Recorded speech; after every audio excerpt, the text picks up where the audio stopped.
Hello, hello. This is going to be another character creation stream, just another bit of practice before we have our first actual play session on Wednesday. I am testing out some fun new features such as the captions. Very excited to have them. Just want to make sure that everything is working and that we are ready to go for Wednesday. So we're going to do a little bit more character creation so that I can keep an eye on everything and see how everything is working, if everything is working, and figure out what needs to be fixed if not. So we'll see.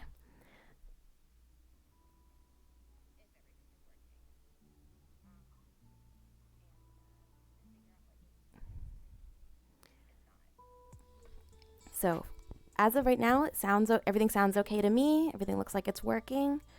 So let's just let's get started, dive right in, and we will just kind of take things as they go. Figure out how this is working.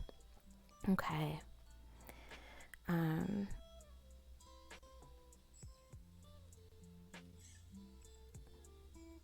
Yeah, okay, so looks good. Okay. So for some of us, the world seems against us right from the start. Even as children, we were blamed for others' misfortunes and often left to fend for ourselves. No one would blame you for growing resentful, for blaming the ones who hurt you. But that's not who you are. And even though it wouldn't be any less than they deserve, well, it's not about deserve. It's about what you believe. And you believe in a future where you and your chosen people can live and work together freely and happily. So you grab hold of that future with both hands. There once was a mighty captain of a fleet of shipping vessels known for being the safest and bravest on all the high seas. Considered the unofficial queen of the waves, the captain was known for being friendly and generous with her allies and fierce and unrelenting with her enemies. More than anything, she was known for the intense and unshakable loyalty of her crew, which she treated just like family. Since the day she was born, the captain had been treated like a pariah.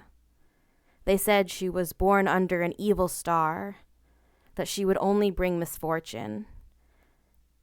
And so, she grew up learning only to rely on herself. But rather than become angry and resentful, the captain swore an oath to herself that she would make a place where everyone would get a fair chance, no matter what circumstances of their birth. And so she was beloved by her allies and crew. Until one day, out at sea, a great and terrible storm took her and her crew by surprise. As seasoned sailors, they all quickly sprang into action.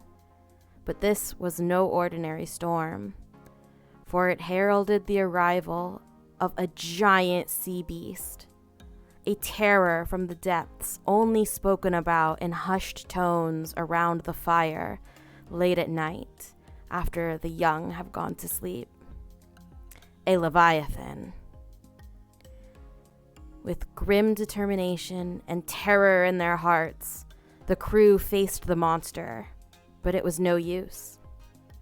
Finally, after hours of fighting through driving wind, pounding rain, and tumultuous waves, the captain stepped up to the ship's bow and raised her great sword. She had vowed to protect her crew, and she would never break her word to them. The last thing her crew saw was a flash of brilliant, pale lightning as the captain raised her sword and and leapt from the bow to face the Leviathan head on. For a long time, the storm continued to rage, and it was all the crew could do to keep the ship afloat and upright. Many of the sailors despaired, thinking that surely the captain had drowned trying to save them. Suddenly, another streak of lightning bisected the sky and crashed into the sea. To the astonishment of the sailors, the waves parted, and standing on top of the slain corpse of the Leviathan was the captain, bloodied but triumphant. The storm began to abate, and the crew immediately launched rowboats to pick up their captain. The captain did not walk away unscathed. The battle against the great beast cost her an eye. But from then on, it was said that she was stronger than ever, that the power of her vow granted her the strength beyond ordinary martial powers. They called her the Paladin Pirate Queen. Her order, her crew, and loyal sailors. Her vow, to protect everyone and their life, the one that they built together. To protect everyone's happiness, so that no one would ever have to endure the painful isolation of her youth. She vowed that rather than curse the world, she would change it. And she did.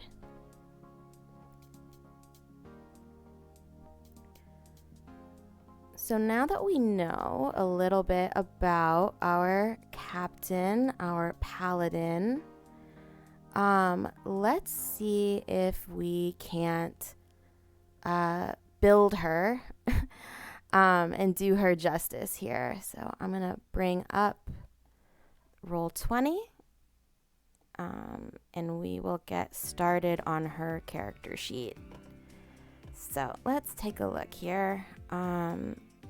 Definitely want to zoom out a little. There we go. Get this a little bit better lined up.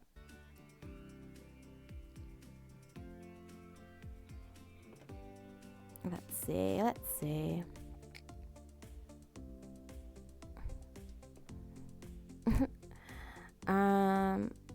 There she is.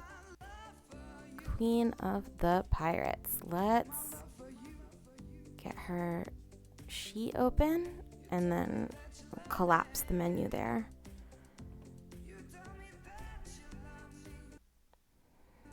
Yeah, I'm sorry you guys can't see the mouse. I'm going to try not to forget and use it as a pointer. We have not been able to figure out how to get the mouse to show up. So for the time being, you're just going to have to do your best to keep an eye on what's moving and what's not. Apologies.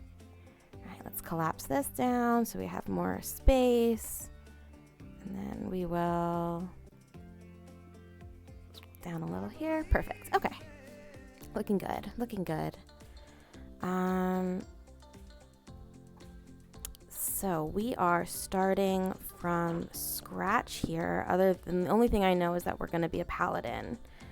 I thought a lot about what to make our pirate, and of course there is there's actually a bardic college that first came to mind, College of Swords or Valor, because as a pirate captain, she is a leader, and she has a crew of loyal sailors who she inspires to take great action. So that did occur to me, but at the end of the day, I felt a little bit more strongly that she needs to be a tank. She needs to be able to wield that great sword and take a hit for the team and keep rolling with the punches. So that is why I decided ultimately to go paladin for this one. I also was thinking that, the extra kind of magic that comes along with the bard would be a little bit too much. Not really what I am going for. Now, does that mean we might make a custom little homebrew sacred oath? Yeah. But okay, let's not get ahead of ourselves. We'll get there when we get there. So we are going to start at level 3. Since that is where the cool stuff starts to kick in. And the first thing we're going to want to do is think race. So I am leaning towards human again for this one. I tend to favor them pretty heavily, and I don't have any particular reason to think along any other kind of lines. But I don't know. I feel like, dwarf could also be a pretty strong contender because of the constitution modifiers that they get. We're thinking wisdom and charisma for our saving throws, and I guess our primary stats are going to depend on our oath. So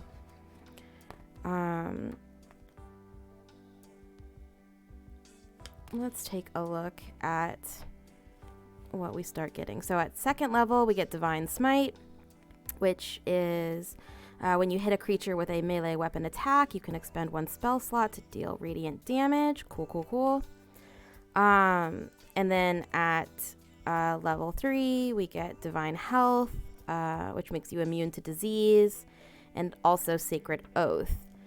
You swear the oath that binds you as a paladin forever. Up to this time, you have been in a preparatory stage, committed to the path, but not yet sworn to it. Now you choose the Oath of Devotion, the Oath of the Ancients, or the Oath of Vengeance, all detailed in this description. So we're going off of the player's handbook, and so those are the 3 oaths that this comes with. Of course, we know that there is supplemental material out there with more oaths, as well as custom homebrew oaths, so we're not going to be necessarily locked into any of these in particular. But just to give us an idea, let's take a look at them. Sacred Oath, when you reach 3rd level, you swear an oath that binds you. Okay, we already read that. So oath spells, you get a list of associated spells that you can use once per day. And of course, channel divinity. When you use your channel divinity, you choose which option to use. You must then finish a short or long rest to use your channel divinity again. Some require saving throws against your paladin spell save DC. An ability score improvement when you reach 4th level, and again at 8th, you get to increase your ability and extra attack or protection, so on and so forth. Okay, so these are all higher level things that we're going to get, so let's put a pin in that. So, Sacred Oaths. Becoming a paladin involves taking vows that commit the paladin to the cause of righteousness, an active path of fighting wickedness. The final oath, taken when he or she reaches 3rd level, is the culmination of all the paladin's training. Some characters with this class don't consider themselves true paladins until they reach 3rd level and made this oath. For others, the actual swearing of the oath is a formality and the official stamp on what has always been true in the paladin's heart. So yeah, that's definitely the latter definitely applies to us here. We are not taking a literal paladin oath here. We are more just saying that the captain, her oath to her crew, is her paladin oath. So let's take a look at some of the ones that come with the player's manual. We've got the Oath of Devotion, which binds a paladin to the loftiest ideals of justice, virtue, and order. Sometimes called cavaliers, white knights, or holy warriors, these paladins meet the ideal of the knight in shining armor. Acting with honor in pursuit of justice and the greater good. They hold themselves to the highest standards of conduct, and some, for better or worse, hold the rest of the world to the same standards. Many who swear this oath are devoted to gods of law and good and use their gods' tenets as the measure of their devotion. They hold angels, the perfect servants of God, as their ideals and incorporate images of angelic wings into their helmets or coats of arms.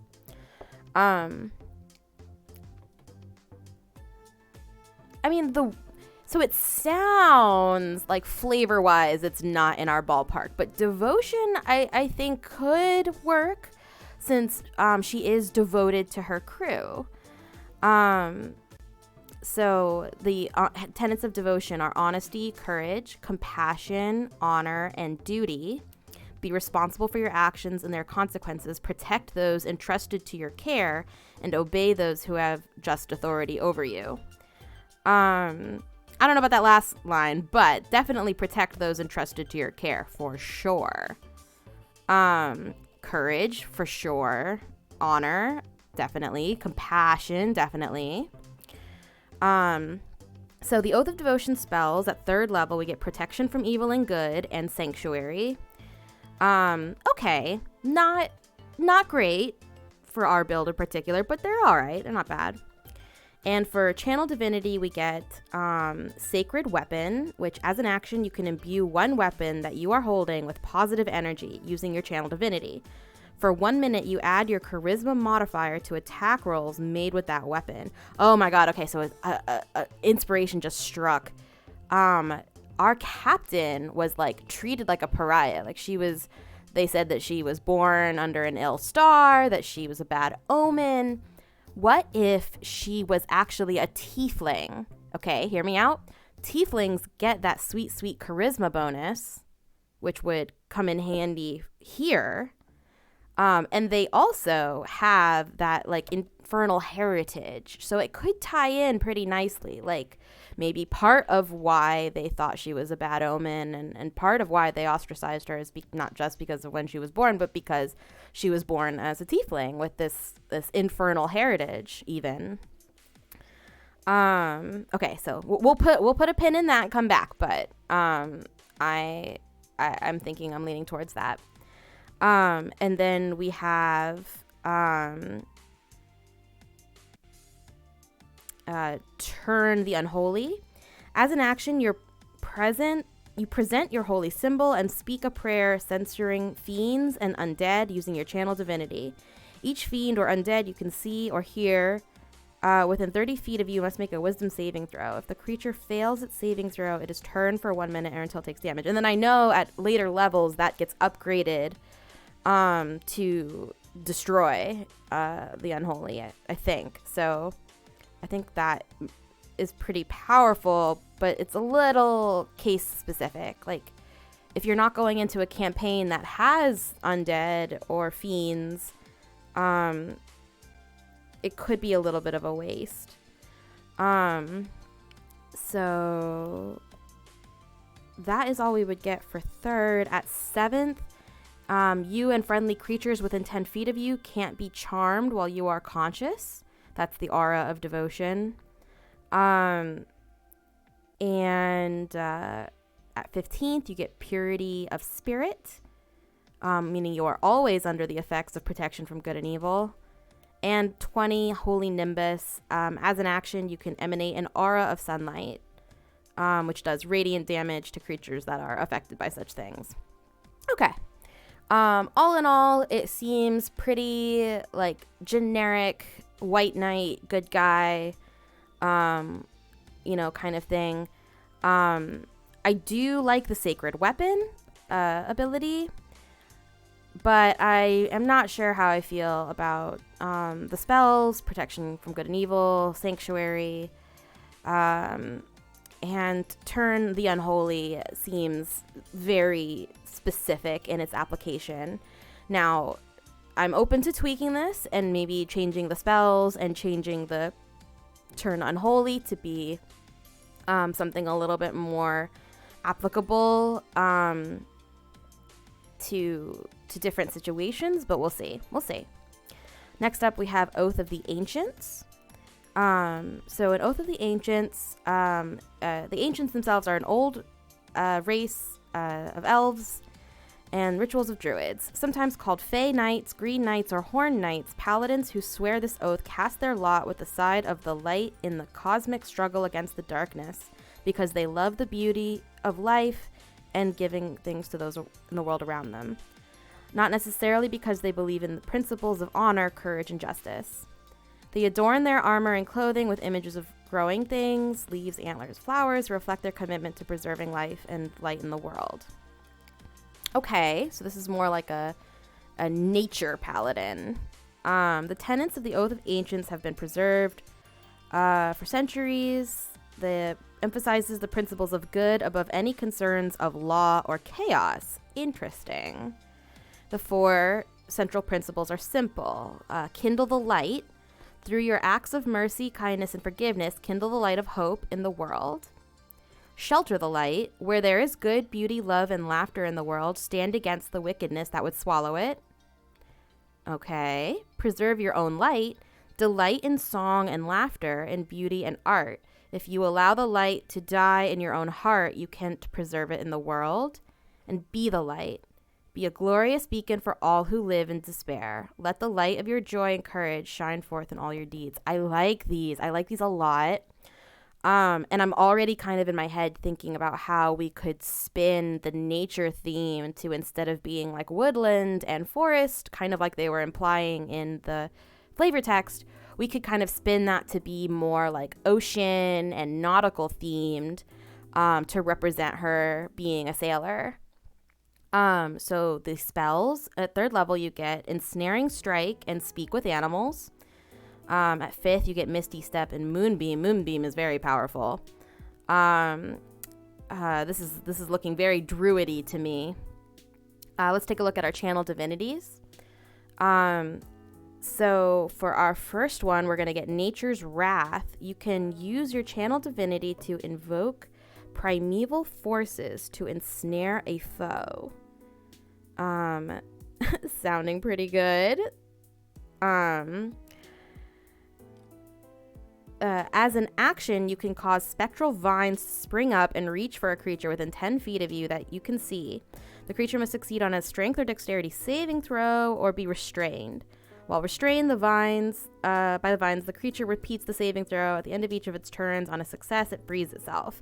Okay, so a built-in grapple, basically. I mean, you got to use your channel divinity for it, but could be pretty powerful, especially if we are talking, a kind of character that is, I don't want to say slow, but definitely not high dexterity rating. So being able to kind of hold your enemy down and make them waste turns by trying to get out of this is definitely beneficial. So let's take a look at the second channel divinity, Turn the Faithless. Okay, you can use your channel divinity to utter ancient words that are painful for fae and fiends to hear. As an action, you present your holy symbol, and each fae or fiend within 30 feet of you that can hear you must make a wisdom saving throw. Okay, so this is basically the same as Turn the Unholy, except instead of being aimed primarily at fiends and the undead, this time you're looking at fiends and fae. So once again, situational, could be very powerful if you're in a campaign with a lot of those enemy types, or could be useless if you are not. Let's take a look at the advancement. We got Aura of Warding. So beginning at 7th level, ancient magic lies so heavily upon you that it forms an eldritch ward. You and friendly creatures within 10 feet of you have resistance to damage from spells. Oh my god. Well, that's pretty incredible. In my opinion, that's way better than Aura of Devotion, which I guess would be like the comparison. At 15th, you get Undying Sentinel, when you are reduced to 0 hit points, you are not killed outright. You can choose to drop to 1 instead. Oh my god, that's perfect. Oh my god, it almost perfectly describes what happened. And then at 20, you get Elder Champion. You can assume the form of an ancient force of nature, taking on an appearance you choose. For example, your skin might turn green or take on bark-like texture. Your hair might become leafy or moss-like, and you might sprout antlers or a lion-like mane. Okay, but what are the benefits? At the start of your turn, you regain 10 hit points. Okay, that's pretty good. Whenever you cast a Paladin spell, you can cast it as a bonus action. Okay. Enemy creatures within 10 feet of you have disadvantage on saving throws against your Paladin spells and Channel Divinity. Yeah, wow. Okay. So, Oath of the Ancients, looking good. Strong contender. We would retool it a little bit. We would refashion it a little bit to be maybe more nautical themed. To be more like ocean and sea themed, as opposed to what seems to be the intention here, which is like woodlands and fae, kind of magic forest themed. I'm thinking like Green Knight from Arthurian legend. That's not really what we're looking for, but we could very easily handle that just through like flavor text.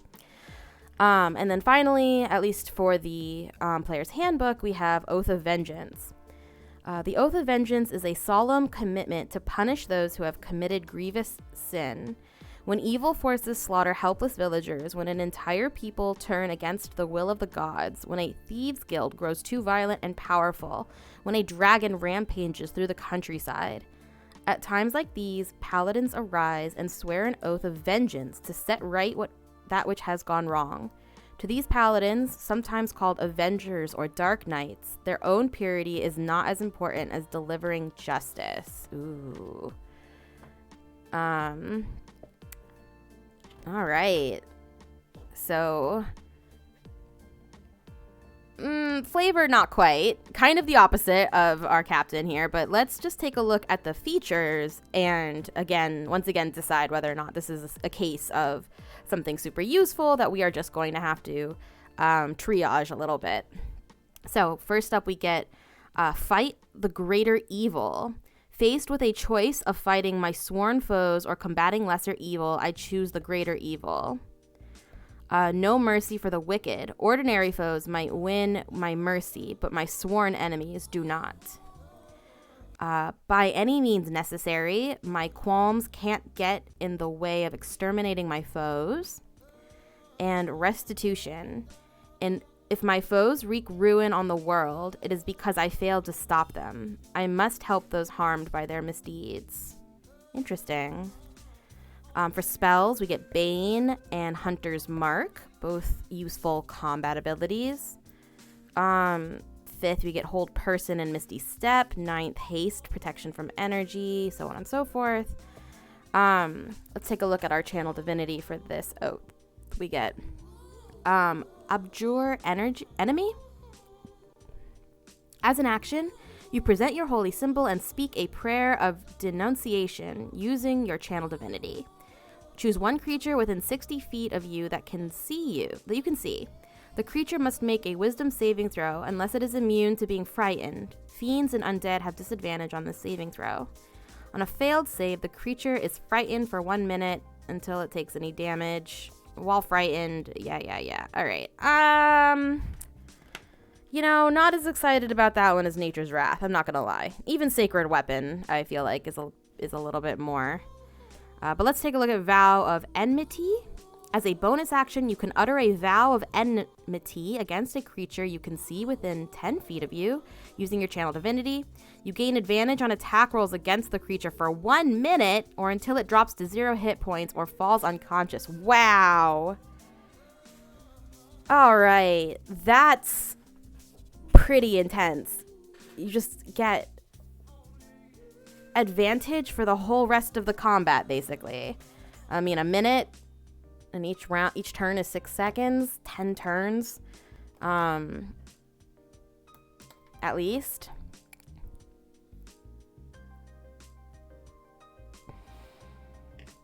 I don't know how I'm going to feel about the rest of this path, but that at least seems extremely useful. So we will put a pin in that. Relentless Avenger. By 7th level, your supernatural focus helps you close off a foe's retreat. When you hit a creature with an opportunity attack, you can move up to half your speed immediately after the attack and as part of the same reaction. Ooh, so this is, even if they're trying to flee, you can give chase. At 15th level, the authority with which you speak your vow of enmity gives you greater power over your foe. When a creature under the effect of your vow of enmity makes an attack, you can use your reaction to make a melee weapon attack against the creature if it is within range. Oh, wow. And then finally, Avenging Angel. At 20th level, you can assume the form of an angelic avenger. Using your action, you undergo a transformation. For 1 hour, you gain the following benefits. Wings grant you a fly speed of 60 feet. You emanate an aura of menace in a 30-foot radius. That anything that enters the aura, even during battle, must succeed a wisdom saving throw or become frightened. And once you use this feature, you can't use it again until you finish a long rest. Ooh, okay.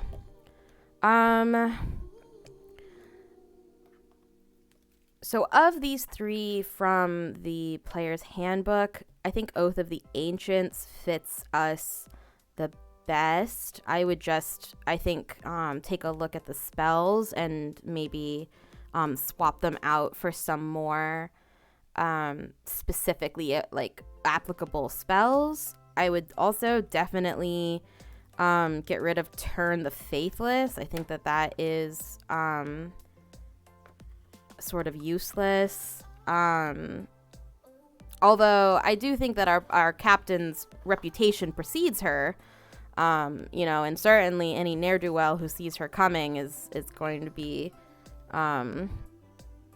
frightened or intimidated. But I don't know if that's something that she would actually have to use her channel divinity on, It seems like kind of a waste.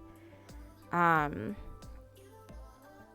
of Enmity, though. I feel like we could make it work. Maybe not exactly as written, but I think we could refashion that into something that gives her advantage, maybe against enemies that have already hit her.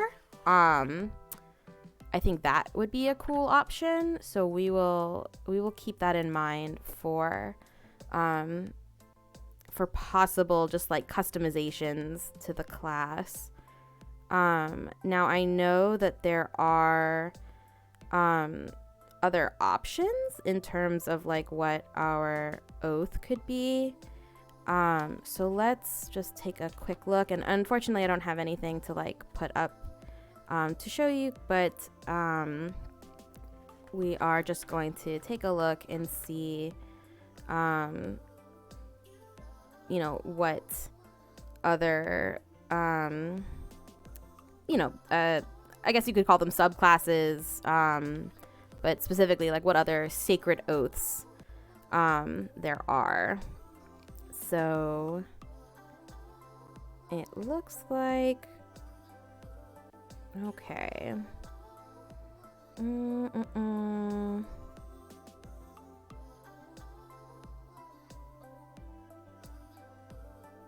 Let's see, what are we looking for? We're looking for sacred oaths. Not for ourselves, obviously.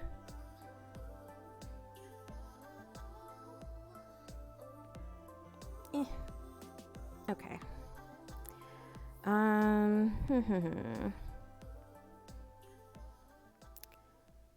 Okay, so it looks like coming from Xanathar's Guide to Everything, we have Oath of Conquest. Just from the title, not sounding like it is in our wheelhouse for flavor, but in terms of offensive options, I'm thinking that this one is going to come with quite a few pretty sweet options. So let's do a little bit of a closer examination of the Oath of Conquest. Let's see.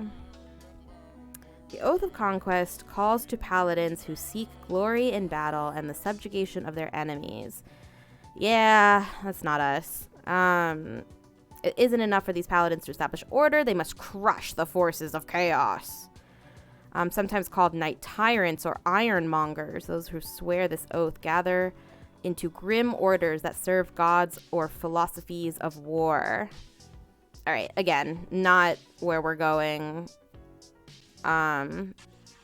flavor-wise, but let's take a look at them mechanically. Our tenets are douse the flame of hope. It's not enough to merely defeat an enemy. Your victory must be so overwhelming that your enemy's will to fight is shattered forever. Rule with an iron fist. Once you have conquered, tolerate no dissent. Your word is law. Those who obey it shall be favored, and those who defy it shall be punished. And strength above all. You shall rule until a stronger one arises. Then you must grow mightier and meet the challenge, or fall to your own ruin. For spells at 3rd level, we get Armor of Agathis and Command. Ooh. Okay, I know we're not digging the flavor of this one, but those are both extremely useful martial spells. The armor plays into us being more tank-oriented, and Command could even be a reference to the fact that she is a captain and she is in a position of authority and she's used to giving orders, so maybe she just has this enhanced command. 5th level, you get Hold Person and Spiritual Weapon. 9th, you get Bestow Curse and Fear. 13, Dominate Beast.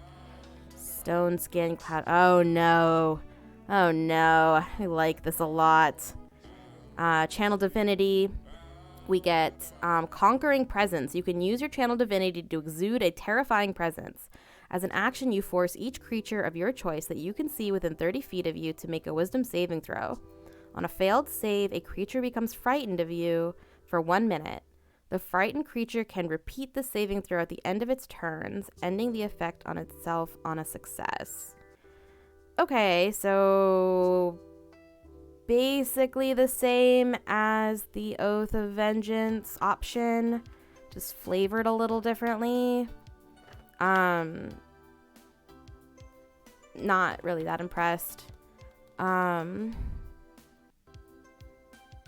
Yeah.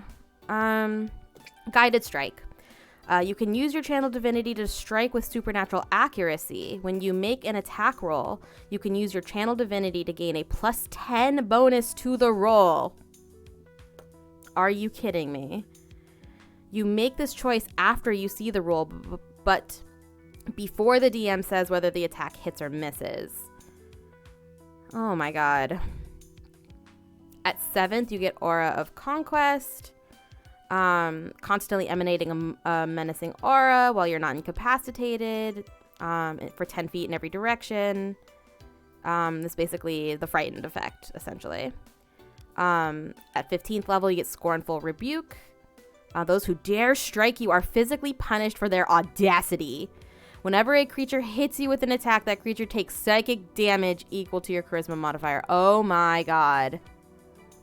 Oh my god. That's exactly what I want.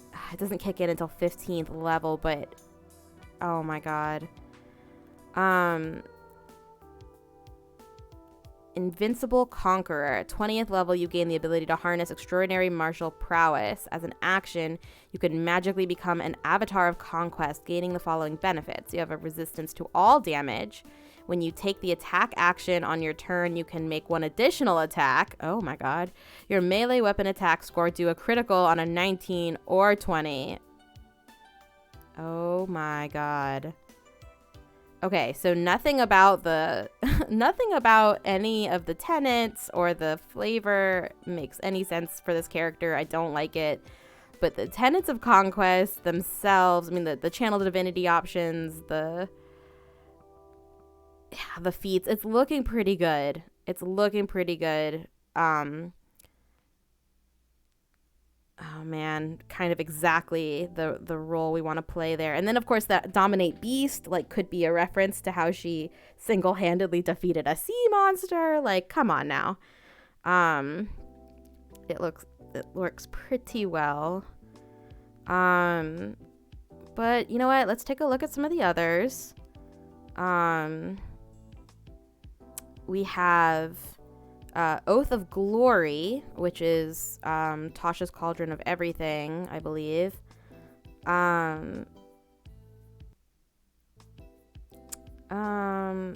Let's take a closer look. Oath of Glory. Whoops. Oath of Glory. Let's see what that looks like. Paladins who take the Oath of Glory believe they and their companions are destined to achieve glory through deeds of heroism. They train diligently and encourage their companions so they're all ready when destiny calls. Okay, so maybe more like a bard paladin, sort of. Tenets of Glory, action over words, strive to be known for glorious deeds.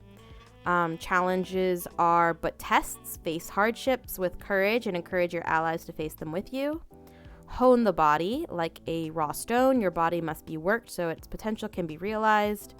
Discipline the soul. You must marshal the discipline to overcome failings within yourself that threaten to dim the glory of you and your friends. Oh! Swap is here. Hi, Swap.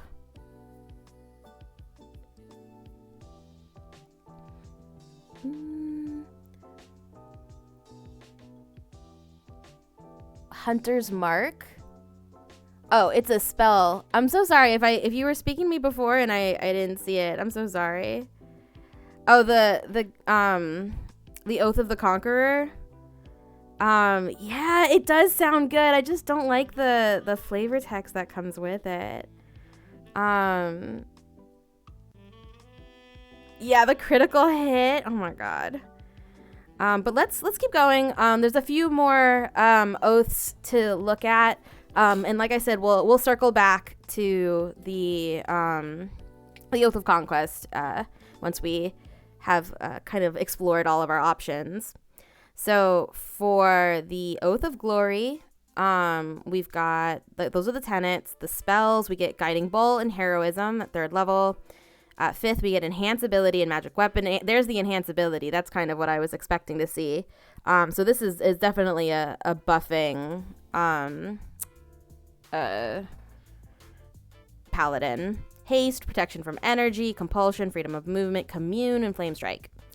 Our Channel Divinities are Peerless Athlete. As a bonus action, you can use your Channel Divinity to augment your athleticism. For the next 10 minutes, you have advantage on Strength, Dexterity checks. Okay, very cool. A very interesting out of combat application for a paladin, not the norm.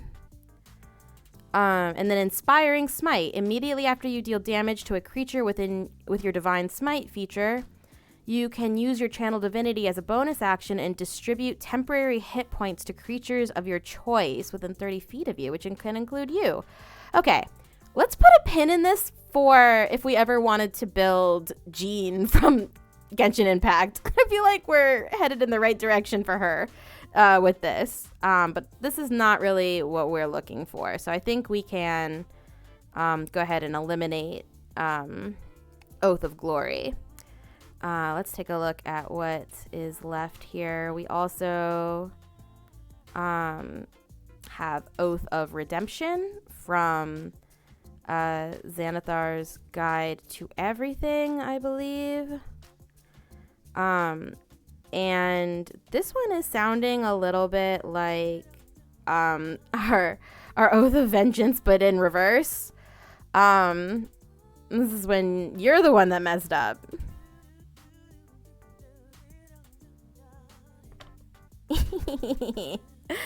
Listen, I might. You never know with me. I might. So the Oath of Redemption sets a paladin on a difficult path, one that requires a holy warrior to use violence only as a last resort. Paladins, that's not our girl. Paladins who dedicate themselves to this oath believe that any person can be redeemed and that the path of benevolence and justice is one that anyone can walk. These paladins face evil creatures in the hopes of turning them to the light, and the paladins slay them only when such a deed will clearly save other lives. They are known as redeemers. All right. Let's look.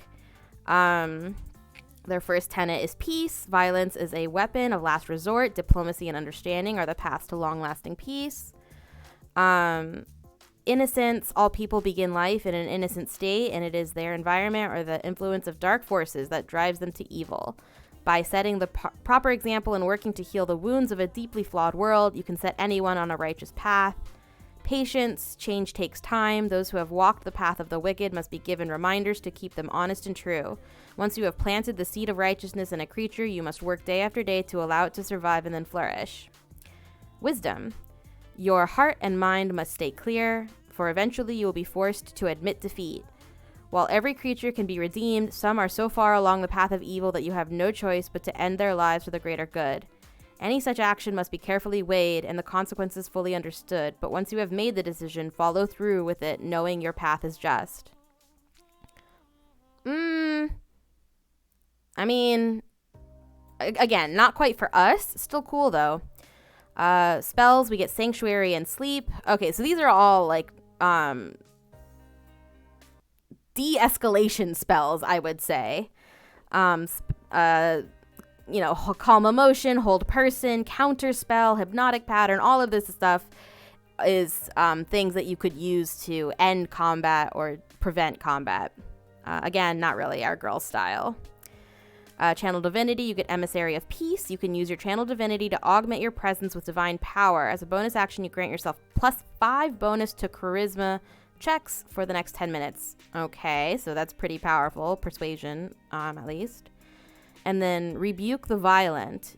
You can use your Channel Divinity to rebuke those who use violence. Immediately after an attacker within 30 feet of you deals damage with an attack against a creature other than you, you can use your reaction to force the attacker to make a wisdom saving throw. On a failed save, the attacker takes radiant damage equal to the damage it just dealt. Okay, interesting.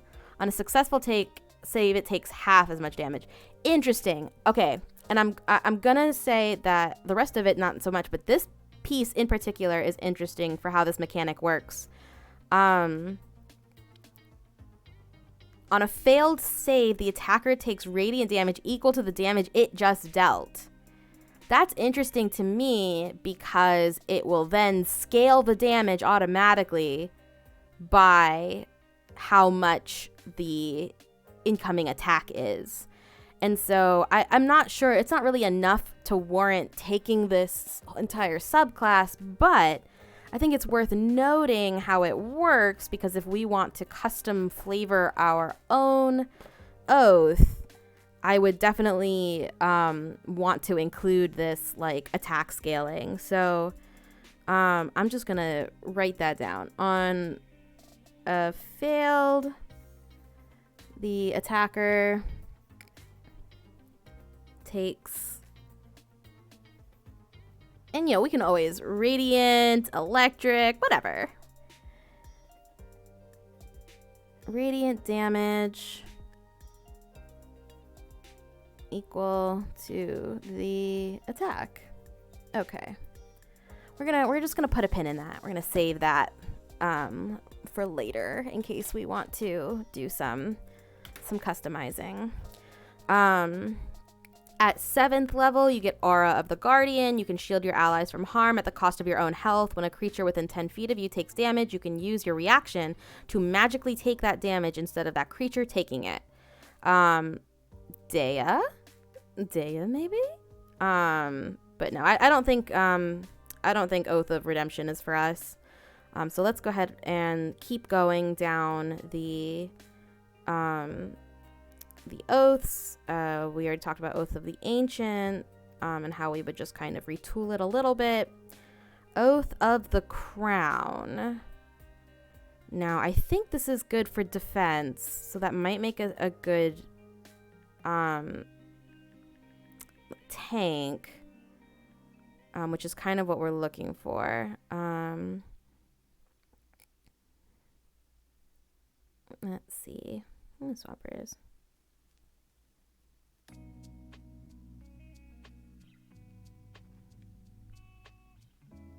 Yeah, right. I was thinking of Taya too.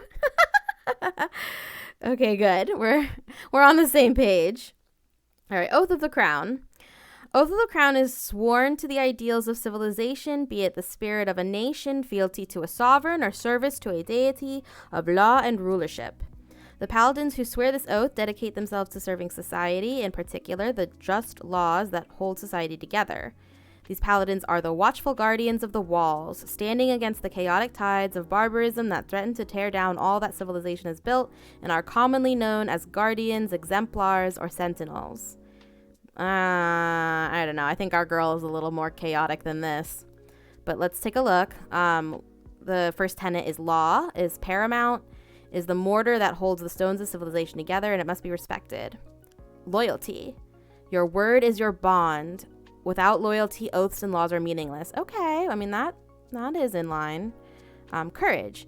You must be willing to do what needs to be done for the sake of order, even in the face of overwhelming odds. If you don't act, then who will?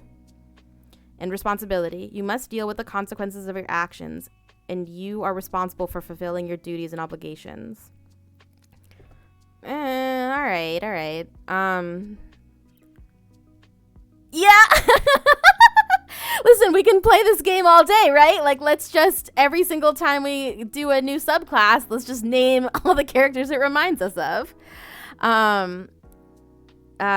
So this one we get, at 3rd level, you get the spells Command and Compelled Duel. Oh, that's very interesting. So I'm not very familiar with that spell, but I believe it forces a target to only fight you, or they take a penalty, or they might not even be able to attack anything else. Which I think is very in line with our captain here. Let's see. Compelled Duel. There we go. 1st level enchantment, 1 bonus action, 30 feet. You attempt to compel a creature into a duel. One creature that you can see within range must make a wisdom saving throw. On a failed save, the creature is drawn to you, compelled by your divine demand. For the duration, it has disadvantage on attack rolls against creatures other than you and must make a wisdom saving throw each time it attempts to move to a space that is more than 30 feet away from you. If it succeeds on the saving throw, the spell doesn't restrict those target's movement for that turn.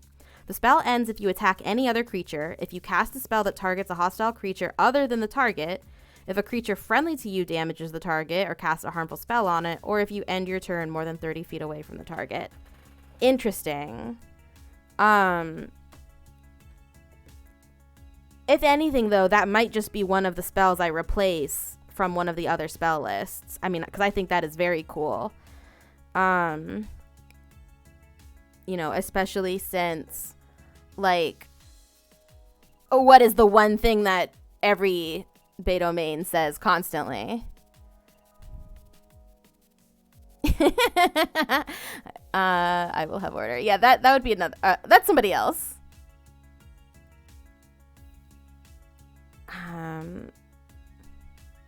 Okay, so let's. So at 5th level, you get Warding Bond, Zone of Truth. I don't know. Zone of Truth I could take or leave. I'm just gonna write down Compelled Duel because that is awesome. Okay. Compelled Duel. Done. And, okay. Aura of Vitality, Spirit Guardians, Banishment, Guardian of Faith, Circle of Power, Geas. Okay. Whatever. For your channel divinity, you get Champion Challenge. As a bonus action, you issue a challenge that compels other creatures to do battle with you. Something kind of like saying, I don't know. Hit me. Each creature of your choice that you can see within 30 feet of you must make a wisdom saving throw. On a failed save, a creature can't willingly move more than 30 feet away from you. This effect ends on the creature if you are incapacitated or die, or if the creature is more than 30 feet away from you to begin with. Turn the Tide. As a bonus action, you can bolster injured creatures with your channel divinity. Each creature of your choice that can hear you within 30 feet regains hit points equal to 1d6 your charisma modifier. Okay, not as much, but... Okay, Divine Allegiance. 7th level, the creature within 5 feet of you takes damage. You can use your reaction to substitute your own health. Again, kind of more Dea. Exalted Champion, blah, blah, blah. Okay, so there are some things about this that I like. I definitely like the Champion Challenge. I think that is a cool one. Especially if you're going to be a tank and you're trying to get things to hit you. I definitely think that could apply. Let's take a look. What do you say? Can I get higher damage if the enemy doesn't indeed hit me? Yeah, if the enemy does indeed hit. Yeah. If they try to. So I'm just gonna write that one down. Champion Challenge, because we might just substitute one of our channel divinities with that, which is basic. It's basically like an aggro spell. Okay. So I think there are better options, but I'm gonna keep a pin in the Champion Challenge, like I said. And so that's Oath of the Crown.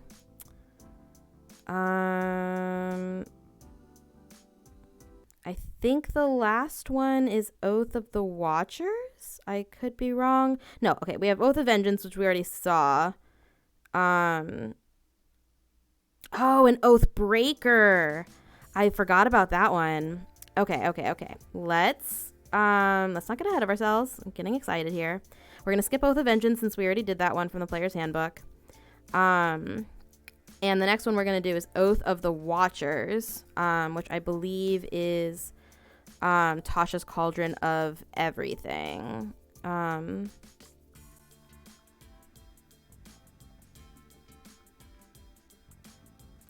Watchers. That's what we want. Here we go. All right.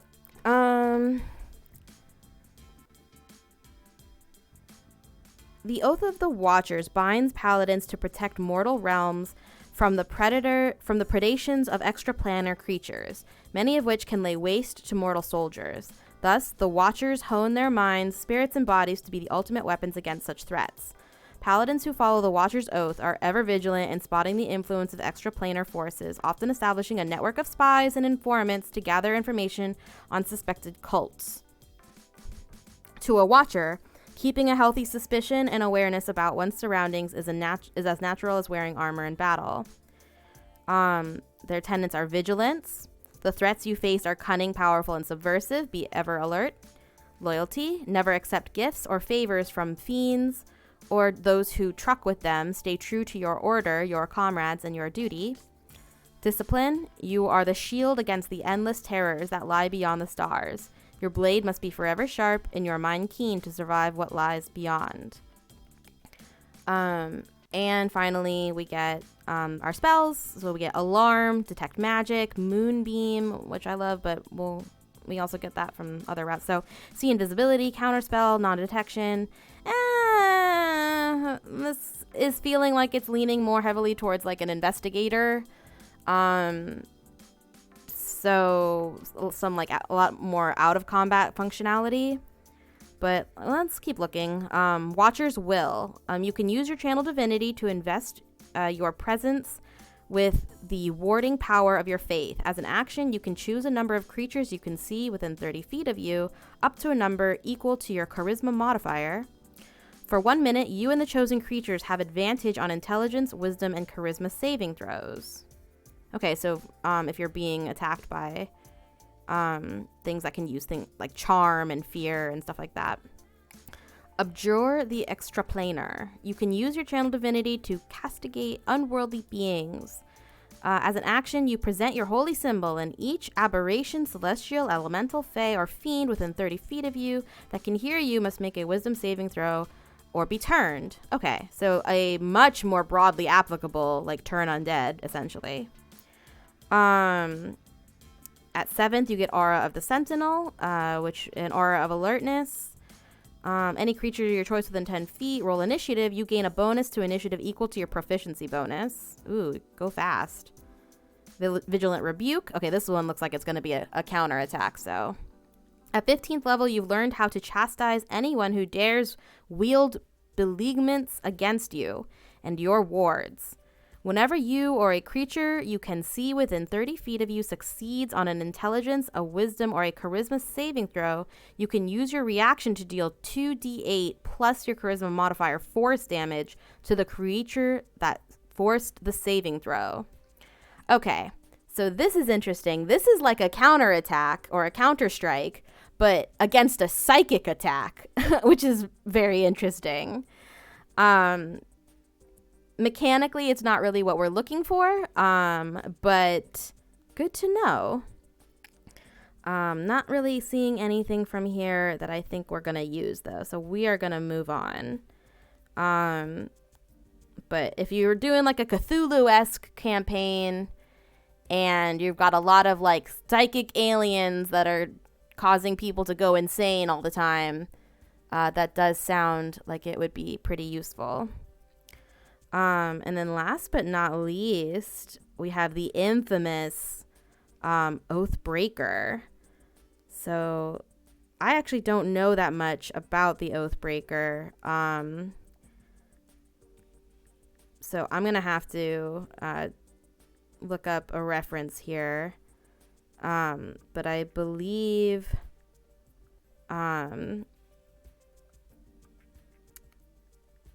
that they are mostly for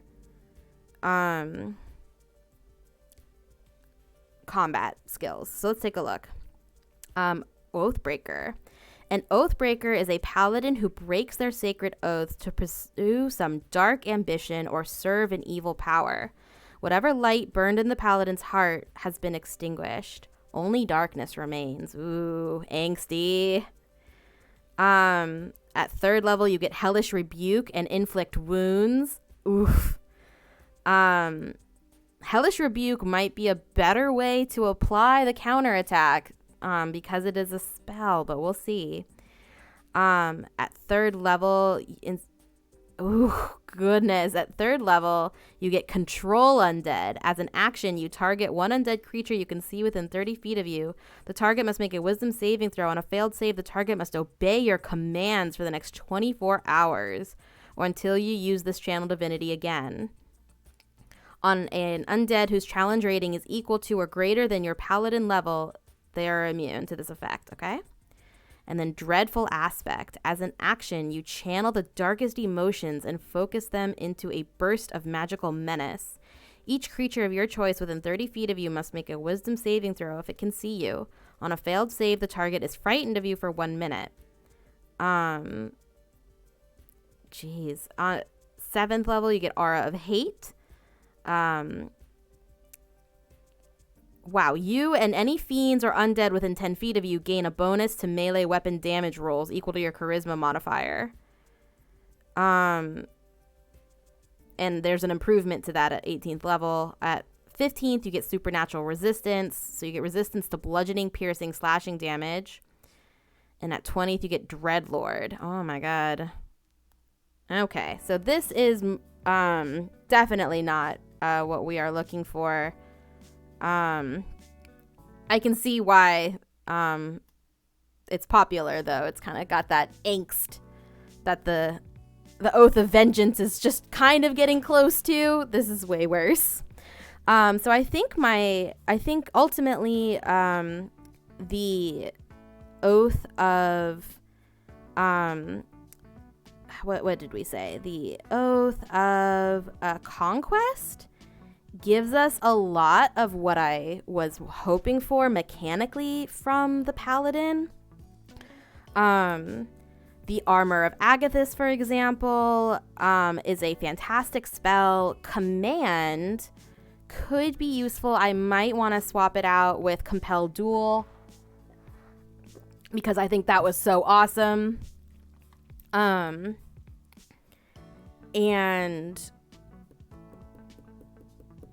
Conquering Presence, I might want to get rid of that one. So, okay. Let's turn back to our character sheet then. And we're going to choose our class. We want, there we go, Paladin. And then, what do we want to call this? Because it is the, I guess we're technically going to be mostly using Oath of Conquest, but we're going to customize it. So that's not quite what it is. What should we name it? Let's see. Oath. Whoops. Wait, no, that was right. I know how to spell oath. Of. What should we say? Like Oath of the Sea? Oath of the Captain? I'm gonna say I would only dare call it Oath of the Sea if we put in a lot more nautical references. So let's, what do we want to say?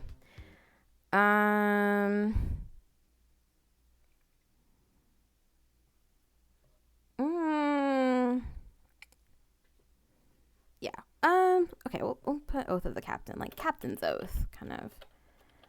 Oath of the Captain. Here we go. All right, so back down to race. I was thinking Tiefling. Tiefling is going to give us that charisma ability score improvement that we are going to want for our spell casting for this paladin.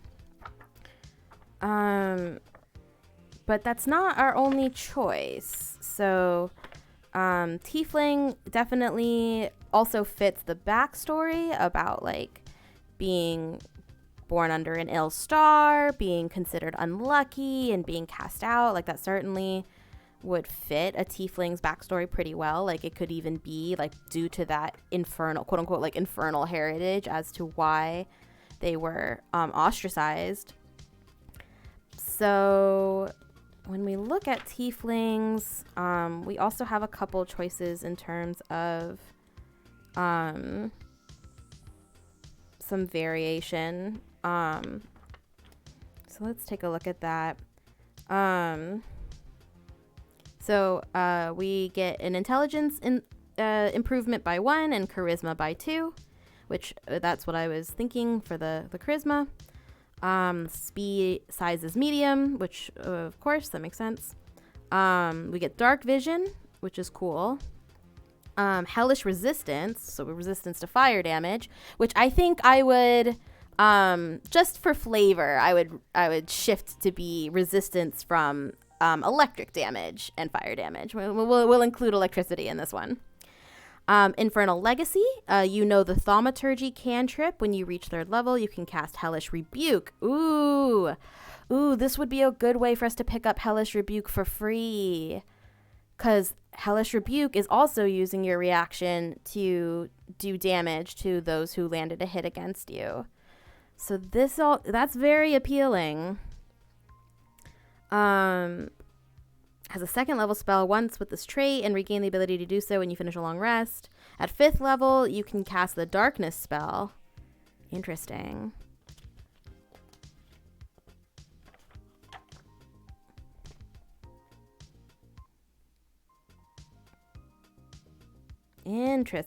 Okay, so that definitely, I mean, that fits even better than I kind of thought originally. But let's look at some other options. Since we are going to be, attempting to take the role of the tank, absorb damage, then a half orc certainly is an option. You get a strength score increase by 2, a constitution by 1, so some HP and some strength to give us better attacks. Your size is still considered medium, which is something that I always get confused about, but whatever.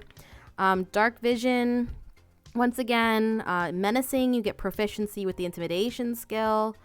Relentless endurance, when you are reduced to 0 hit points but not killed outright, you can drop to 1 hit point instead. You can't use this feature again until you finish a long rest. That's pretty amazing. Savage attacks, when you score a critical hit with a melee weapon attack, you can roll one of the weapon's damage dice 1 additional time and add it to the extra damage of the critical hit. Yowza. All right. So menacing and relentless endurance is pretty cool about this one in terms of like what fits our build and what we need it for. But let's continue. Half elf is an interesting choice because you are going to get that charisma score increased by 2 and 2 other ability scores of your choice increased by 1. So you get you get a little bit of the versatility of the human kind of mixed back in, and we're going to get that charisma improvement that we would have gotten from the tiefling. But again, then we have the flexibility to put those other 2 points wherever we want.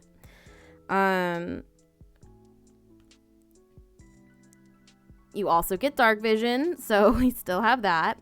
Instead of the tiefling, we're going to get Fey ancestry, where you have advantage on saving throws against being charmed, and magic can't put you to sleep. Whatever. Skill versatility. You gain proficiency in 2 skills of your choice. Okay. I was a little more excited, but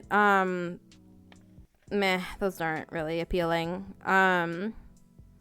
Even with the appealing ability score improvement, I still think that the tiefling is probably better. Gnomes, not really known for being particularly combat oriented, but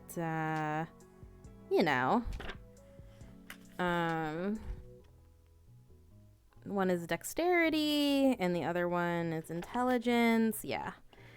We've got Dragonborn. This one has some potential. It's a strength increase, but a charisma increase by 1.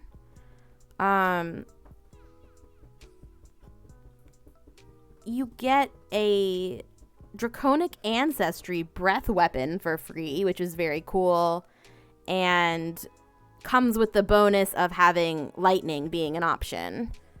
Is there a hot race? That would be the tieflings, yeah. They're pretty notorious in fandom. The tieflings usually. But yeah, so this one comes with a breath weapon of and we can pick lightning as our element or damage type for the breath weapon. That's pretty cool. It could be another fun way to tie in the lightning. In addition to that, you get resistance to whatever your draconic type is. So again, if we did tiefling, she would get that pyro resistance, but if we're doing draconic, she's going to get the lightning resistance. Pretty cool. So I'm between tiefling and dragonborn right now. Human, of course, is always a good choice. Very flexible in terms of what you can do with them. I'm gonna say no to the halfling. I think I already built a halfling, and I think that is pretty much maxed out. The elf, the dwarf. Okay, I did consider a dwarf. I think dwarfs make really good tanks. Usually, they get those resistances. You get your constitution score increased by 2. You could get dark vision, dwarven resilience, which gives you advantage on saving throws against being poisoned. And you get proficiency with a battle axe, hand axe, light armor, and a war hammer pretty much right off the bat. And then, of course, you get to choose between hill and mountain. Hill gives you the wisdom, and mountain gives you strength. So, again, and you get proficiency with medium and light armor. So, dwarves make pretty good fighters. What are we thinking? Lightning. It's a tall halfling. Sure. If that's what you want to go with. So, I'm thinking tiefling here. I think I'm still leaning towards tiefling. The only other one that's really got me torn is the dragonborn. I really like the idea of her being able to use that breath weapon. And the strength bonus is pretty good too. Tiefling will give us that charisma for our spells, but if we're mostly going to be whacking things with our sword, then the strength might actually be better.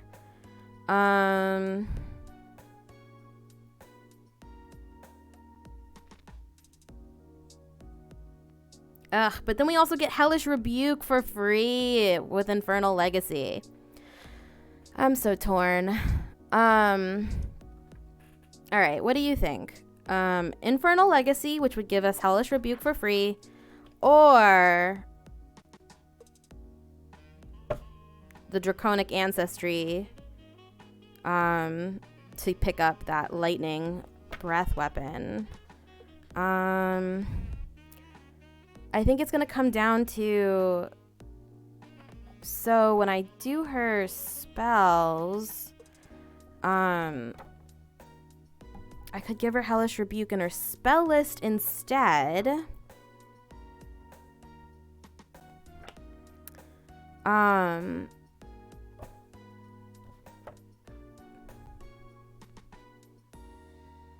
But to do that means that I'm probably not going to be able to do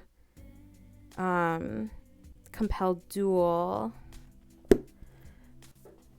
At least not at 3rd level, which I could add it to her level at, her advancement route, like, so that she could pick it up eventually. We're just starting out at 3rd level though, so that's what we're looking at. Let's see. So for the Oath of Conquest, just a reminder, our spells are Armor of Agathis and Command. Armor of Agathis is a great spell. Especially for a tank. And especially since it's not like she's got an HP scaling in terms of her attack. So, it's not like the more damage she takes, the more damage she does. It's just a matter of the fact that she can take the hits and not take damage. So, Armor of Agathis. A protective magical force surrounds you, manifesting as a spectral frost that covers you and your gear. You gain 5 temporary hit points for the duration. If a creature hits you with a melee attack while you have these hit points, the creature takes 5 cold damage. I mean, it is what it is. We would just say instead of cold, it would be lightning to be in theme. And then at higher levels, it gets an improvement. So it pretty much doubles. You get 5 more temporary hit points, and the damage is going to increase by 5. Oh my god. Okay, so could you, if you had Armor of Agathis going, which is 1 action, and not a concentration spell, you could also then turn around and do Hellish Rebuke, which would be extremely funny. Because they're going to take this Armor of Agathis damage, and then they're going to turn around and take Hellish Rebuke damage. Which would be cold and then fire, which would be ice and then fire, but for us, we would make it lightning instead. Yeah, okay. Okay, so, we definitely want Hellish Rebuke. We definitely want Armor of Agathis. So where does that leave us? We only get one option in terms of our spell. I don't necessarily need Command. I did like Compelled Duel, though. Boy. So Compelled Duel or Hellish Rebuke. What is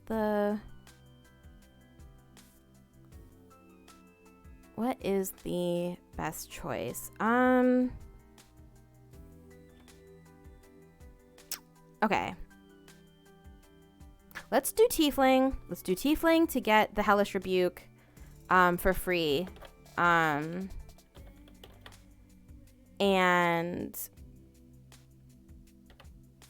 Tieflings don't have sub-races in the player's handbook.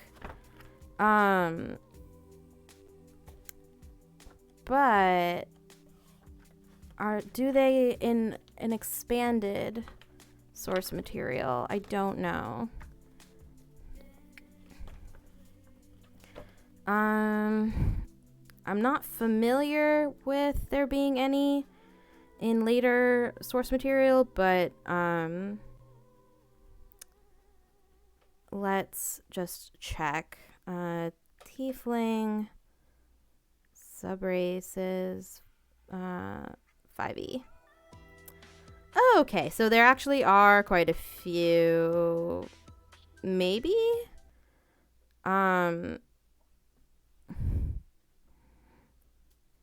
Ooh, yeah. Okay.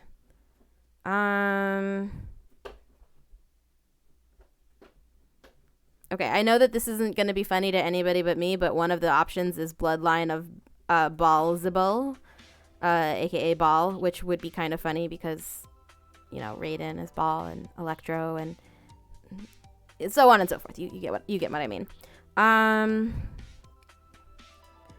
So let's take a look at some of these. Asmodeus gives you an intelligence score, and with Infernal Legacy you get Thaumaturgy, Hellish Rebuke. Okay, so that's the main one from the player's handbook. Okay, so from Mordenkinen's Tome of Foes. No wonder I have no idea about this. Do not own that source material. But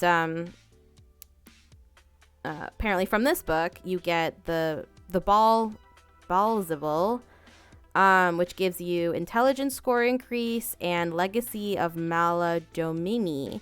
You know the Thaumaturgy, and once you reach 3rd level, you can cast Ray of Sickness. Interesting.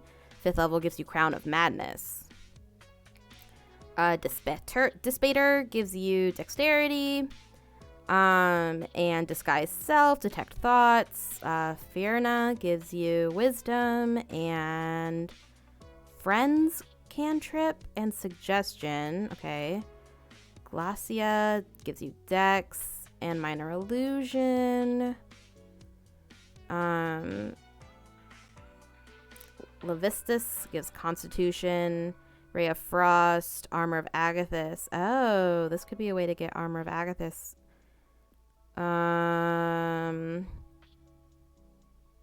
As opposed to Hellish Rebuke, and then we take. Okay, we're just spinning in place now, actually.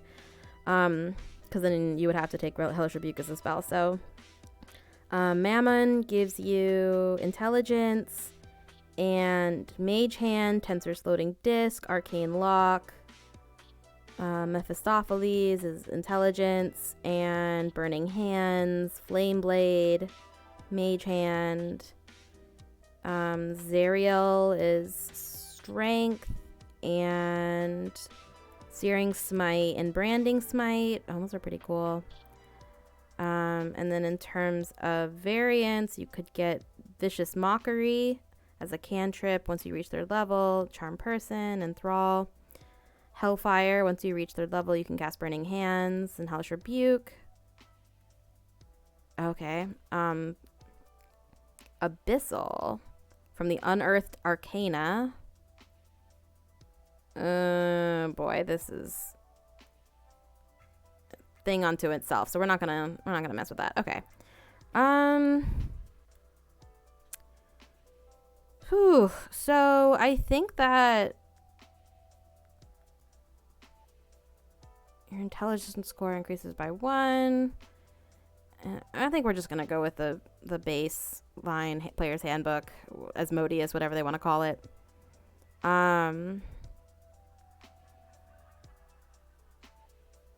So that is gonna be just the basic one. Okay.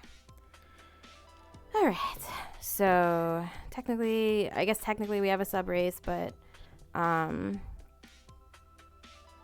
also kind of not, and it's fine. All right.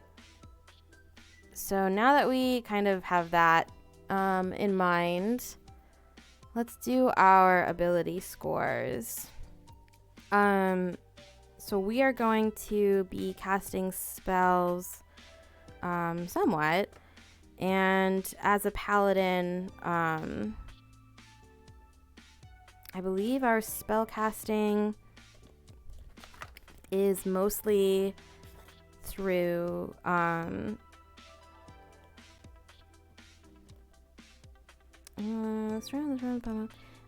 your proficiency bonus for plus your charisma modifier. Okay.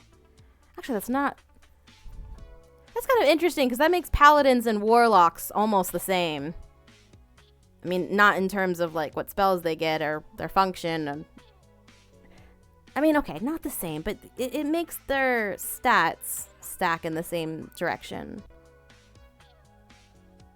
So we got the kit. Not quite. We are building our abilities now. So we are going into our ability scores to see what kind of magic we can kind of work there. So I usually do the standard array. I think it is just the easiest in terms of just streamlining the whole thing and being quick. So for that, that's going to be 15, 14, 13, 12, 10, and 8. So if we are, let's move this over here and we'll drag this down a little so that we can get a better view. I think we're definitely going to need strength and constitution as a fighter, but we're also going to need charisma as a paladin. So, because we want to keep those spells effective as possible. We're going to get the +2 to charisma anyway from being a tiefling. And then at 4th level, we're going to get an ability score improvement. So I know we're not there yet, but just like we could just kind of hang in there probably. So, geez. All right. Because unlike the warlock who gets to fight using their charisma, the paladin has to fight using their strength, just like everybody else. So paladin kind of suffers from split scaling here. All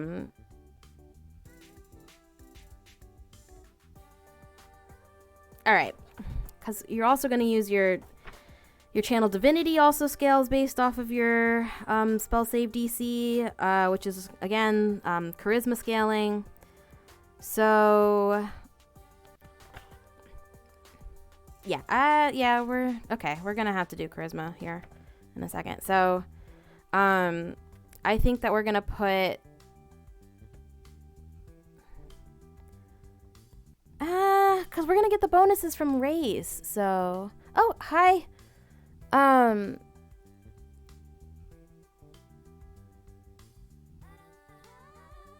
no, we haven't been. So now we're gonna do the actual ability scores. Sorry. We haven't done that yet. So, just for the sake of argument, let's make our strength, because we're not going to get any like bonuses to that from our race. So let's make strength our 15, just so we can get the highest possible bonus from that. And then let's make our next highest score of 14 our wisdom, or not wisdom, our, oh my goodness, I can do it, our charisma, because that is going to be where our spells are, and that's pretty much the best we can do. So this is going to be 14 for the, is what you would get from the standard array, but then we add 2 for being a tiefling, so that's 15. That actually jumps it up to 16. Whoops, not 116. Oh my goodness. 16. There we go.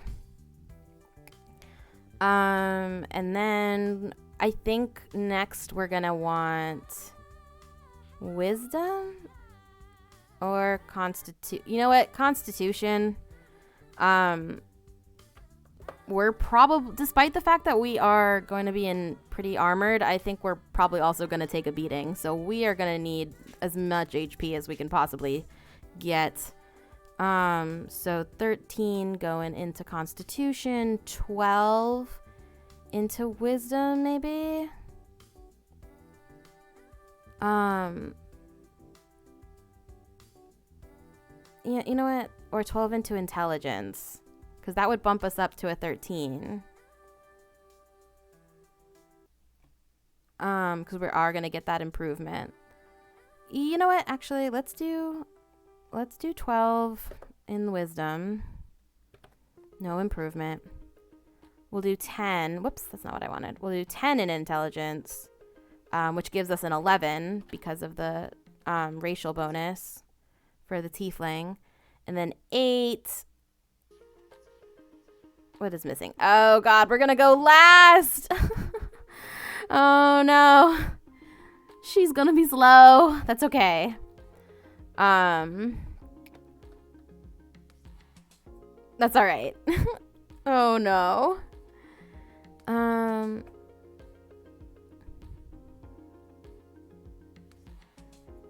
New Jersey Paladin. He's a paladin, yeah, but he's also just some fucking guy from New Jersey, and he's all in your face about it. Listen, I'm all about homebrew, and I'm all about custom classes. You're gonna see here in a minute. We're gonna triage a bit of this situation to customize it more into what we want. So if you want to do an Oath of the Jersey Paladin, I certainly see no reason we couldn't stat something like that up. So those are our ability scores. Looking good. The next thing we're going to have to do is lock in what we are doing for our oath and our spells. So, like I said before, we are going to be adjusting things a little bit. Okay, so this is 30 feet there. We'll calculate the hit point maximum. Actually, let's do that now. It's fine. So when we are building a paladin, we get 10 per paladin level for hit dice, and our hit points start out at 10 plus your constitution modifier. So hence wanting constitution to be not terrible. So that's 11 for your first level. Plus 7 is 18. Plus 7 again is 24. 34. Did I do that right? No. 11 plus 7 is 18. Okay, no, 24. No. Yeah. All right, 11 plus 7, 18. plus 7 again. 24. Yep. All right. That's good. We did it. Yay. Accomplished. Okay. So this is going to be 3d10 because whoops, no, it's not there we go. All right, 3d10. And proficiency with all armor and shields, simple weapons, martial weapons, saving throws are wisdom and charisma. All right, it already did that for us. And then we get to choose 2 from this list. So we are gonna do, oh boy. All right, we're gonna do athletics. So that we can be very martial. And then insight, intimidation, medicine, persuasion, religion. I feel like intimidation and persuasion are strong contenders. I think I'm actually gonna go insight though. Yeah. And then we got a bunch of stuff. Chainmail. Let's take a look at our armor class. So we are able to wear, I believe, heavy armor. Yeah, all armor and shields. So if we wanted to, we could put on the heaviest armor in the game. I think that's probably going to be wise. I don't imagine us doing much in the way of sneaking. So we might as well just lock that in terms of just not even really worrying about failing our sneak attacks because our armor is clinking. Gear. So let's take a look. Gear, weapons, armor. So we're gonna do, if we do chainmail, that is going to be a 16. If we could do plate mail and get 18, and shield plus 2. So, but if we do a shield, then we have to do a single-handed weapon, or we have to draw, take out the shield, put it away, that kind of thing, switch weapon. So I'm just gonna say plate mail, and we're gonna give it an armor class of 18. Am I strong enough for that though, actually? All right, technically no, I don't think. Oh wait, no, okay, just barely makes it. So we are gonna take that 18 for plate mail, and that is gonna be good because we are going to take a lot of hits probably. So at the very least, having that plate mail is going to make it a little bit more difficult for them to hit us quite so hard. So that's on that.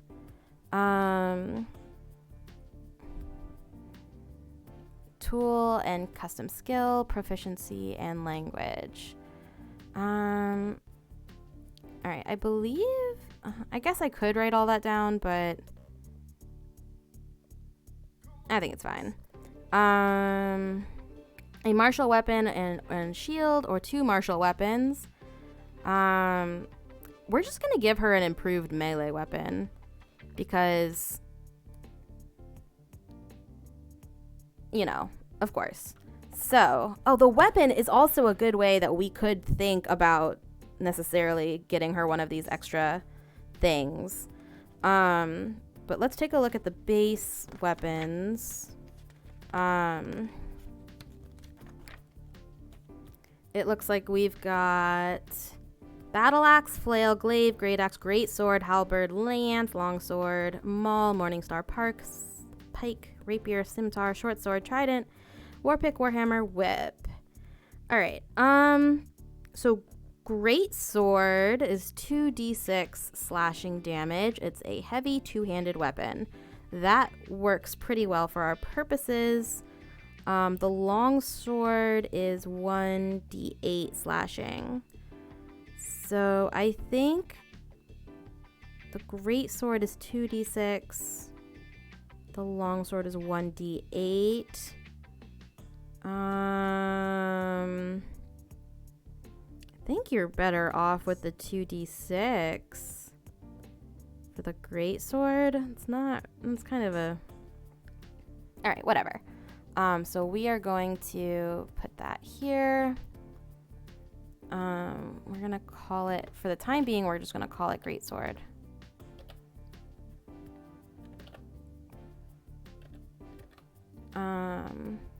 Are proficient, do use strength.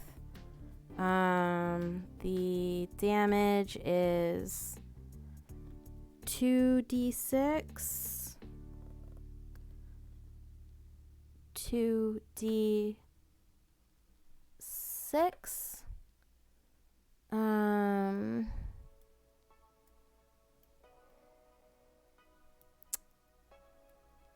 Yeah, 2d6. I mean, technically slashing, but like whatever. Strength 0. Saving throws. None of that. Okay, so let's just go ahead and put that there for now. Okay.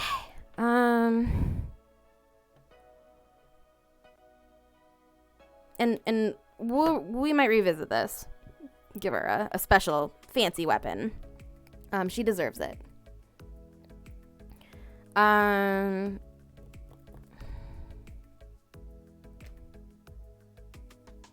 Oh, wait. Did I? Yeah. Oh, man, I can't believe I completely ignored this. At second level, you adopt a fighting style. You can't take a fighting style option more than once, even if you later get to choose again. So we have defense, dueling, great weapon fighting, and protection.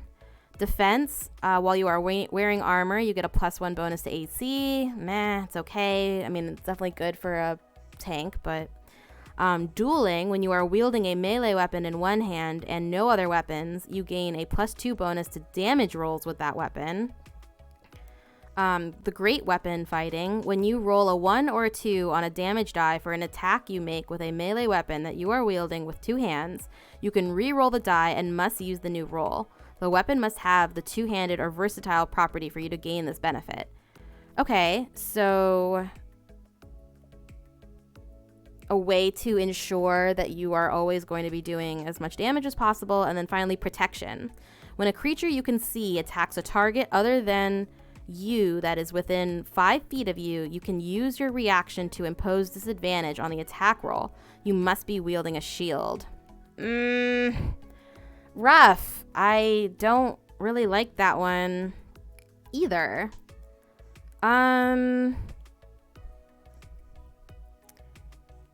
Great weapon fighting, dueling, defense. I guess out of the 3, defense seems like the most useful.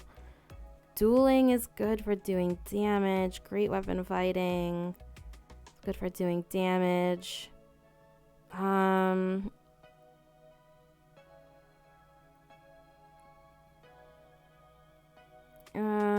It's so protection is a reaction, so that's not great. You know what? I know that this is not really like a thing, but I'm just gonna pop over to the fighter really quick and take a look at their fighting styles, because they also get a fighting style. So they get archery, which is +2 bonus to attack rolls make with a ranged weapon, which doesn't apply to us. Defense, which is the same. Dueling, which is the same, and great weapons fighting, and protection, which is the same. The only other one that they get is 2-weapon fighting. When you engage in 2-weapon fighting, you can add your ability modifier to the damage of the second attack. All the rest of them are the same. Dueling, great weapon fighting, protection. Should I stop griping and just take defense? Correct. If we use a shield, we can't use a greatsword. Because the greatsword is two-handed. So okay. Fighting style. So defense is a good option. Just because it will give us that bonus to AC, which if we're planning on getting attacked a lot, is going to be beneficial. But I wonder if this would be an okay place for me to replace that with... No, champion challenge, compelled duel, damage equal to their attack. You know what? I'm just gonna take defense. Just gonna take defense. Let's just not make this more complicated than it needs to be. So that's gonna bump this up to a 19, which is crazy for a level 3 character, but here we are. And then let's add that to our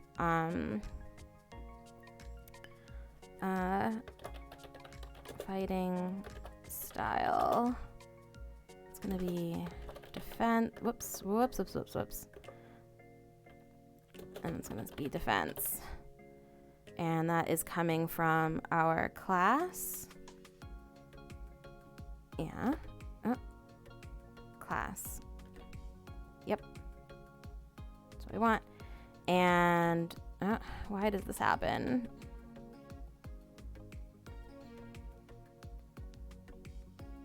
Okay, so that is coming from, we are a paladin.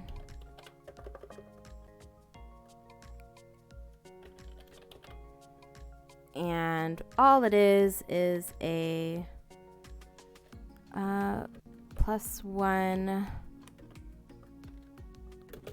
bonus to AC, and we are just going to shrink that back down. Whoops. Oh, scroll down. There we go.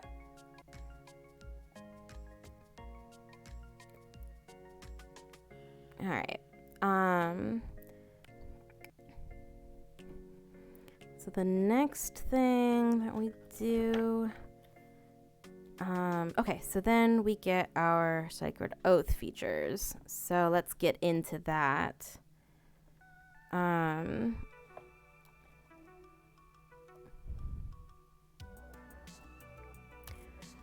Sure, we going for a tank anyway now? Yeah.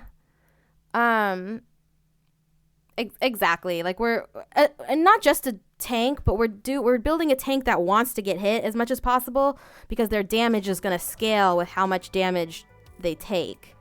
So, or at least they're intended to take. So we definitely want to be able to take a hit and be okay. So we're looking at the Oath of Conquest again, and we're not going to pick those tenets, but we are going to look at those. Okay, features. So we have Channel Divinity.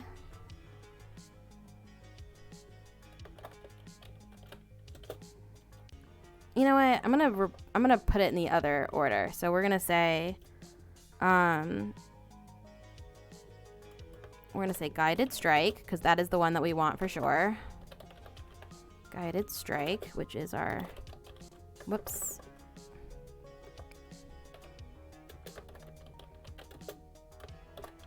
Divinity. The source is coming from our class, which is Paladin Oath of Captain, which we're making up as we go. But that's where it goes. That's where it comes from. And I would like this to stay as the thing I choose, but for some reason. All right. What? Why did you just? Okay, now it's staying. All right. Let's see. You can. Oh boy. You can use your Channel Divinity to strike with supernatural accuracy. You can use your channel to, oh my god, +10. You know what? Actually, okay. That is extremely effective in combat. I'm not going to lie. But do we want to keep that per se? Like, because we have a couple other options that I think are really good. So, for example,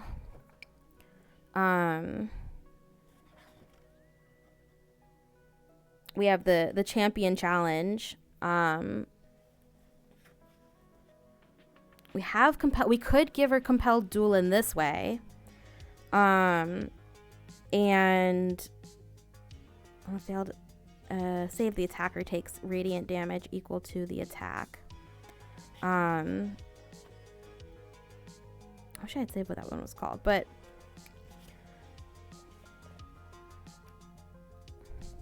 all right, so the primary thing we want to do is this parry. So let's fine tune that first.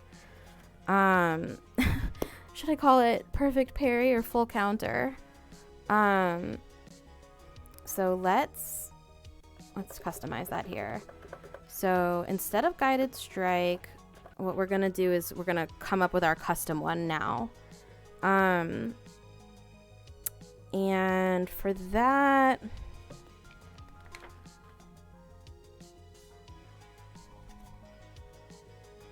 what am I looking at? So we're always gonna get Divine Smite. So let's look at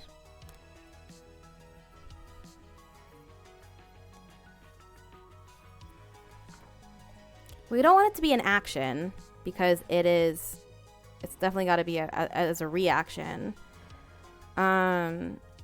As a reaction, and if this is going to be a use of our channel divinity, which we only get a certain number of per day, then it's definitely got to be good. Like, it's got to be the perfect parry or the full counter. So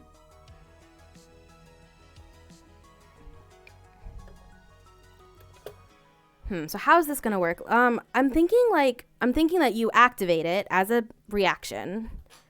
And then, or maybe so you would get hit and then as a reaction activate this ability, and it would work the same way as the other one where it would the attacker would take radiant damage equal to the attack, and we would just change it to be lightning, but perfect parry. Okay, that's what we'll call it.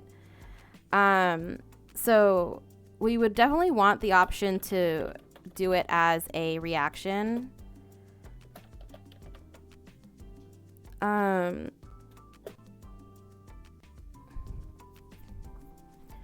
So we're going to say as a reaction, you can use your channel divinity to force an enemy who landed an attack to take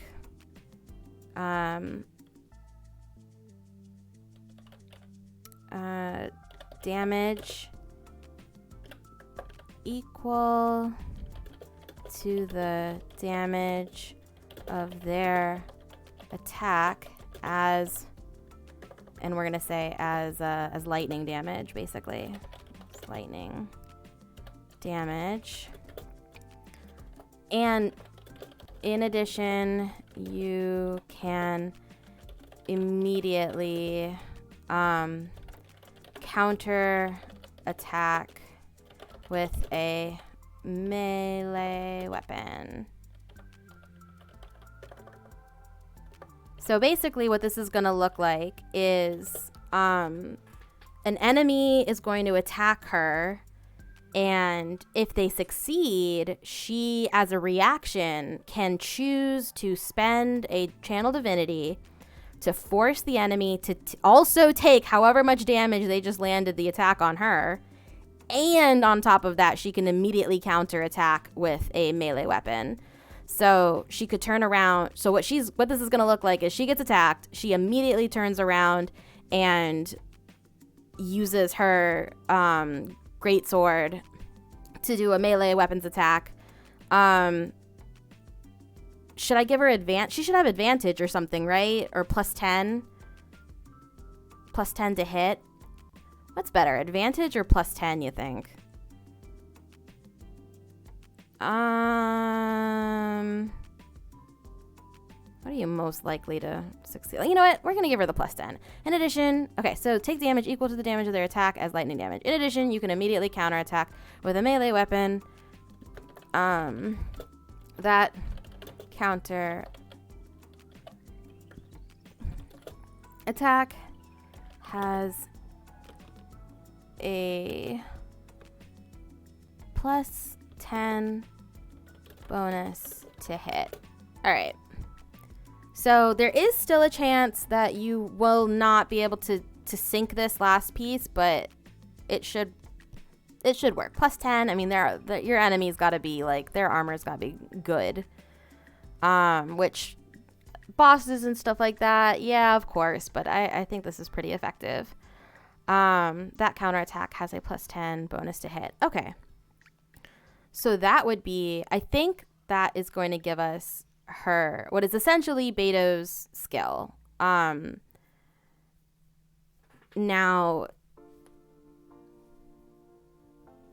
is it effective enough to count as a use of her channel divinity for the day or for the combat, whatever? We're just gonna have to see, because there's not really any way for me to power scale it right now. To force an enemy landed an attack to take I guess it has to who landed an attack. We should probably specify on you. It can't be one of your allies.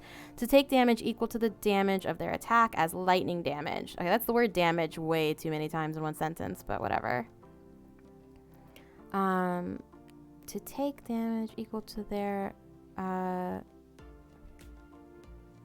equal to the damage of their attack as lightning. Yeah, okay, whatever. There's nothing we can do about it.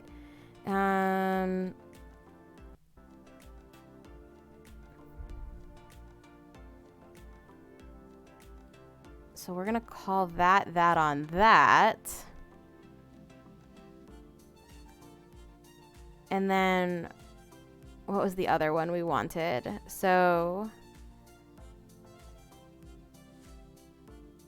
we have... Okay, so going back to the original, so our next option would be to give that guided strike, which is plus 10 bonus on attack rolls for the next 10 minutes.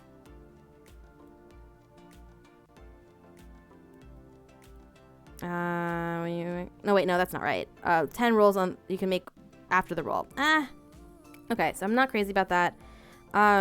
The other choices there, I suppose, are so Sacred Weapon. As an action, you can imbue the weapon that you are holding with positive energy using your channel divinity. For 1 minute, you add your charisma modifier to attack rolls made with the weapon. The weapon also emits bright light. The weapon is not already magical. It becomes magical for the duration. You can end this effect. So I think I would also give this like a damage bonus. As an action, you can imbue one weapon that you are holding for 1 minute. To attack rolls made with that weapon. Yeah, so that's the attack roll, not the damage roll, but like I think I would add it to the damage too, just to make it a little bit better. And instead of being I suppose radiant damage on the weapon,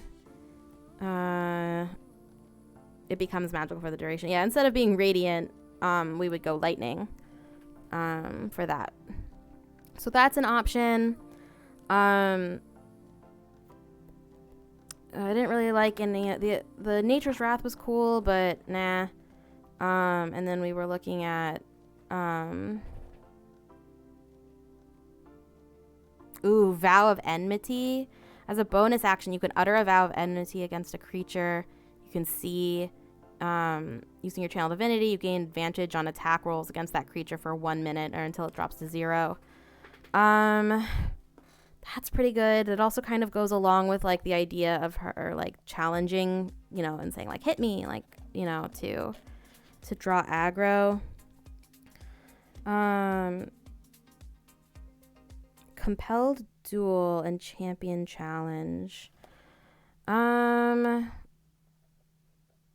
actually sort of leaning towards champion challenge here for this one. Champion challenge is the one that forces them to stay, like it is like an AoE one, I think. As a bonus action, you issue a challenge that compels other creatures to do battle with you. Each creature of your choice that can see you within 30 feet of you must make a wisdom saving throw. On a failed save, the creature can't willingly move more than 30 feet away from you. This effect ends on the creature if you are incapacitated or die, or if the creature is more than 30 feet away from you to start. I think that in addition, so each creature of your choice that can see you within range must make a wisdom saving throw. On a failed save, the creatures can't willingly move away from you. I think in addition to not being able to willingly move away from you, I think they would have disadvantage on attacking anything but you. They can still choose to do it, but any creature that, I mean, what, like, I don't know. I think that they just wouldn't. Yeah. So we're going to do a slightly modified quote-unquote champions challenge, which is basically just going to draw the aggro of every enemy in a 30-foot radius around you. And we're just going to call it Captain's Challenge. Boom. And we're going to say that this is coming from Channel Divinity.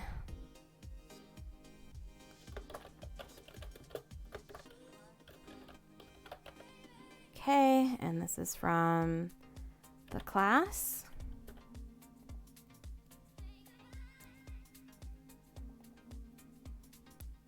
Come on. All right, class, and that class is Paladin. Oath of the Captain. Whoops. I can spell. All right. And then is this gonna be like this whole time? Yes. Okay, that fixed it. At least I mean, I think that's our best option. The only other thing I could think of, like I said, would be the sacred weapon, and we would just swap out radiant for electric. But in terms of, or lightning is what it's called. But I mean, we're already gonna get divine smite. So I don't know, kind of feels redundant. And I think I'm just gonna give her a magic weapon because she deserves it. So Captain's Challenge is I think the better use of our oath here. So we're gonna say as a bonus. Bonus action, you issue a challenge that compels other creatures to do battle with you. Each creature of your choice that you that you can see within range. You know what? We're gonna say 30 feet because we don't have it listed anywhere else. So within 30 feet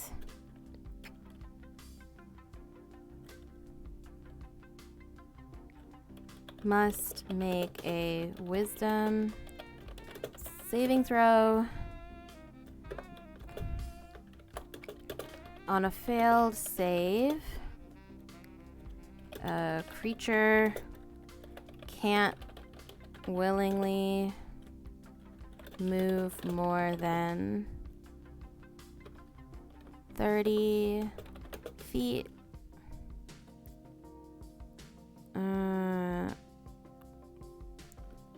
Away from you.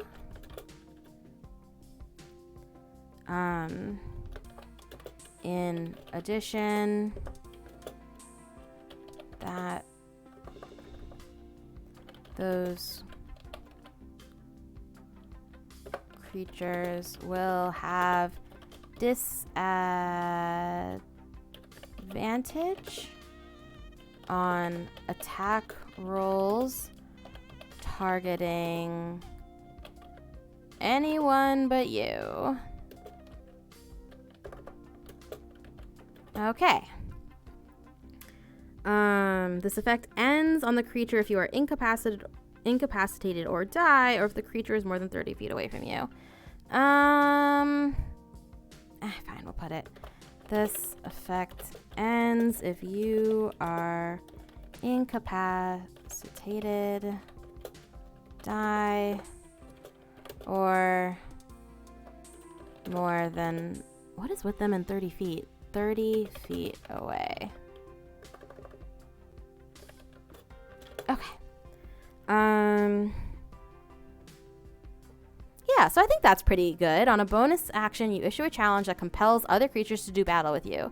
Each creature of your choice that you can see within 30 feet must make a wisdom... So a big AoE must make a wisdom saving throw. On a failed save, a creature can't willingly move more than 30 feet away from you, so it can't go any further. And in addition, those creatures will have disadvantage on attack rolls targeting anyone but you. Basically, they are going to attack you. I mean, I could just make it so that they do automatic, like on a failed wisdom save, their very next attack action has to be against you. I could do it that way instead.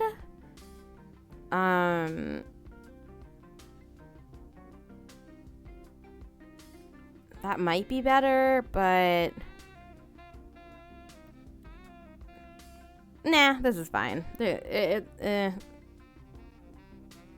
gives us more flexibility. Or at least it gives the DM more flexibility, and since I am also the DM, that that works for me. All right. So that is our oath. That should be our last channel divinity. And then we aren't going to get another feat until 7th level. So that is going to be all we need for the channel divinity, at least. We have our fighting style. We have that. The last thing that we're going to need is our... Well, not the last thing, but the thing we're going to need off of our oath is our spells, our oath spells. So let's head over there. So we're supposed to get command and compelled duel.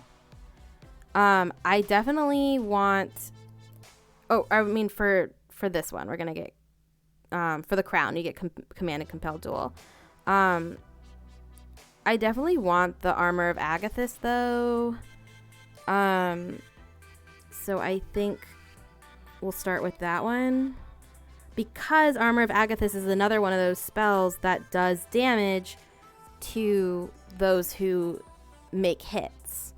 So, this is going to be a first level abjuration spell.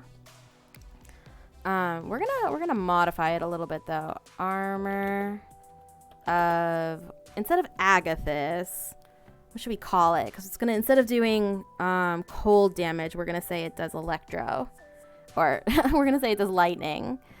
I'm gonna say Armor of the Storm.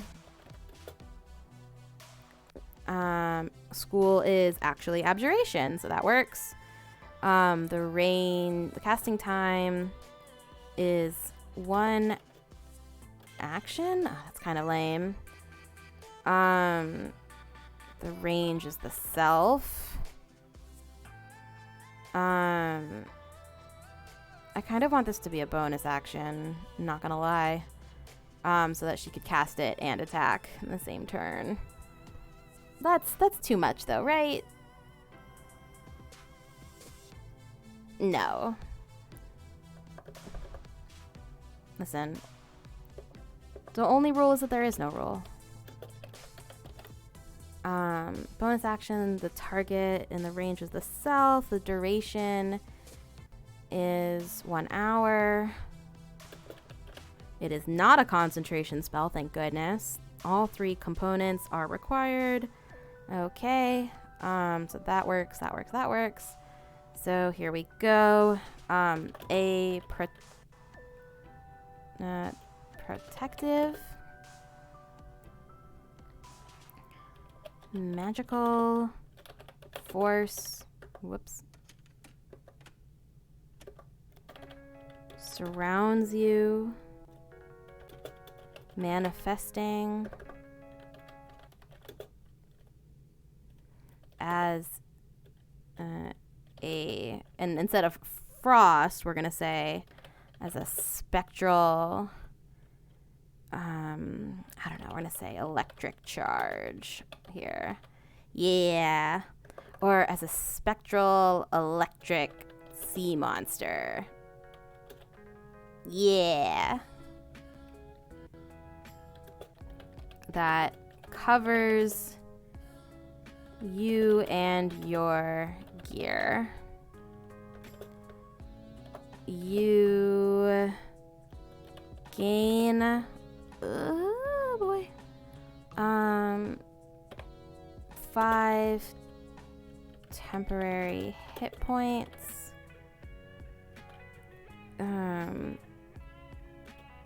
For the duration. And here we go. Here's the sweet part. If a creature hits you with a melee attack while you have these hit points, the creature takes it's supposed to be 5. I feel like it should scale. And I know at higher levels, like if you cast it at, second level, it's 5 extra temporary hit points and 5 for each slot. But I am going to say, instead of a flat 5, that it is equal to the damage that they did. If a creature hits you with a melee attack while you have these hit points, the creature takes damage equal to the damage of the... Or is that's too much, because I already did that for the Channel Divinity. Aw, school's not going well, swappers. I'm sorry. But hey, as soon as I finish this, if you want to go murder some pixels, we can do that. De-stress a little. The creature takes damage equal to the damage of the attack as lightning. There we go. Attack while you have these hit points, the creature takes the damage. Or should I just make it like a flat, like...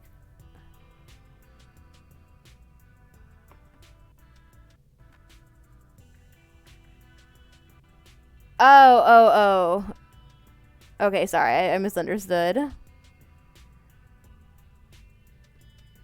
Although I'm sure if it was that school in particular, you would be potentially interested in attending.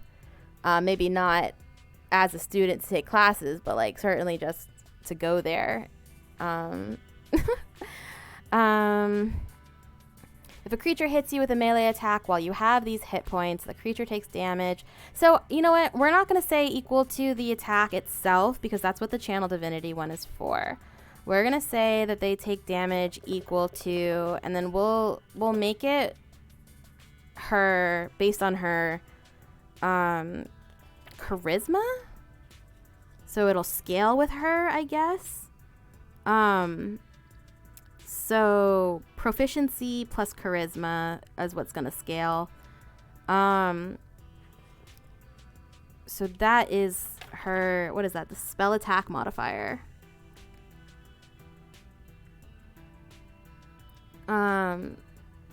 Or should I make it your spell save DC? So the creature will take damage. Yeah, let's say equal to your spell save DC.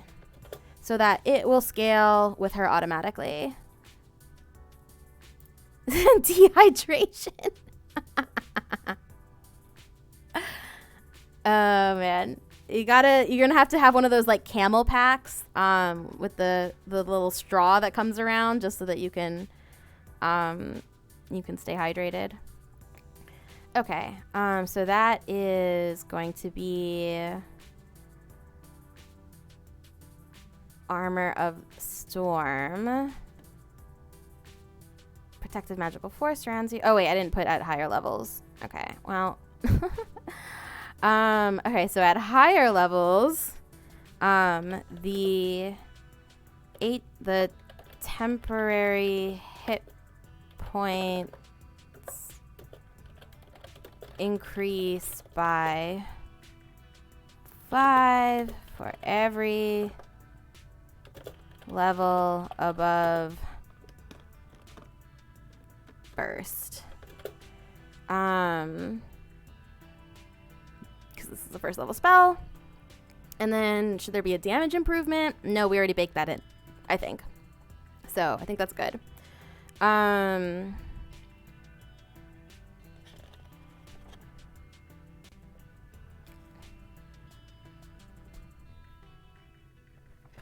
Okay. Done. So we're going to save that. And